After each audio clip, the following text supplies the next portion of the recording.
Ready start.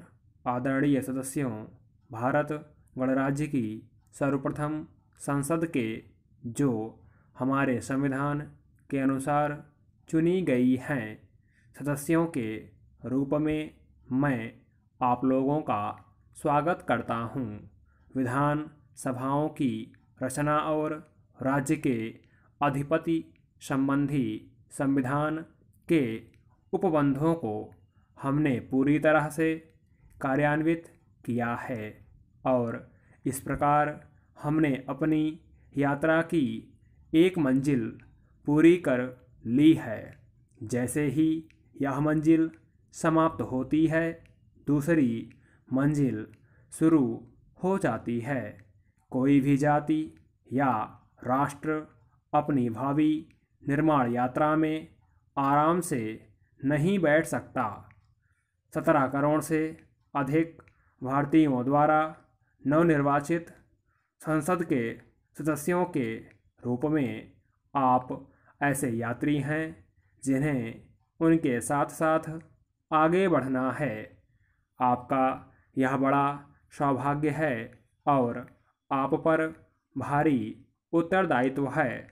इस ऐतिहासिक अवसर पर जब मैं आपके सामने बोल रहा हूँ, मुझे अपने प्राचीन देश और उसमें बसने वाले करोड़ों नर नारियों का ध्यान हो उठता है। भाग्य हमारे सामने है और यह हमारा काम है कि हम उसके निमंत्रण को स्वीकार करें। वह आवाहन महान भारत देश की सेवा के लिए है, जिसने इतिहास के ऊषा काल से ही, जबकि सहस्रों वर्ष पूर्व उसकी कहानी आरंभ हुई थी। सुदिन और दुर्दिन दोनों ही देखे हैं। इस दीर्घकाल में इस देश को महान गौरव भी मिला और हमारा भाग्य विपत्तिमय भी रहा। अब जबकि हम भारत की लंबी कहानी का नया अध्याय आरंभ करने वाले हैं, हमें पुनः यह निर्णय करना है कि हम उसकी सर्वोत्तम सेवा किस प्रकार कर सकते हैं। आपने और मैंने अपने इस देश की सेवा का व्रत लिया है। मेरी प्रार्थना है कि हम अपने व्रत में सत्यनिष्ठ सिद्ध हों और इसे पूरा करने के लिए अपना तन मन धन लगा दें। सुदीर्घ काल की पराधीनता के बाद भारत ने स्वतंत्रता प्राप्त की है।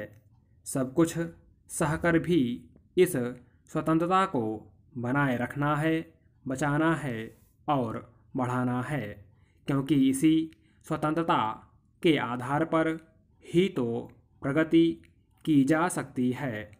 किंतु केवल स्वतंत्रता ही पर्याप्त नहीं है, उसे अपने साथ जनता को भी कुछ सुख लाभ कराना चाहिए और वे जिन बोझों से दबे हुए हैं उनको कम करना चाहिए।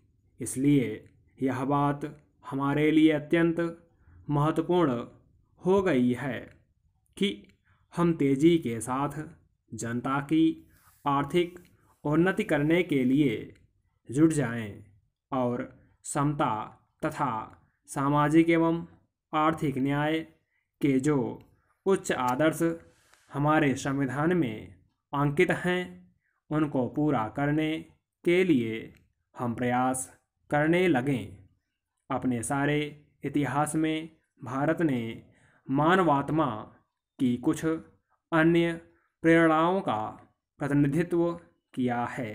संभवतः भारतवर्ष का विशिष्ट लक्षण यही रहा है और अभी हाल में ही उस प्राचीन भावना के उत्तम प्रतीक को हमने महात्मा गांधी के रूप में देखा है, जिन्होंने अपने नेतृत्व में हमें स्वतंत्रता दिलाई उनकी दृष्टि में राजनीतिक स्वतंत्रता प्राप्त करना एक महत्वपूर्ण कदम था, पर मानवात्मा की महत्तर स्वतंत्रता की दृष्टि से वह केवल एक प्रयास मात्र था।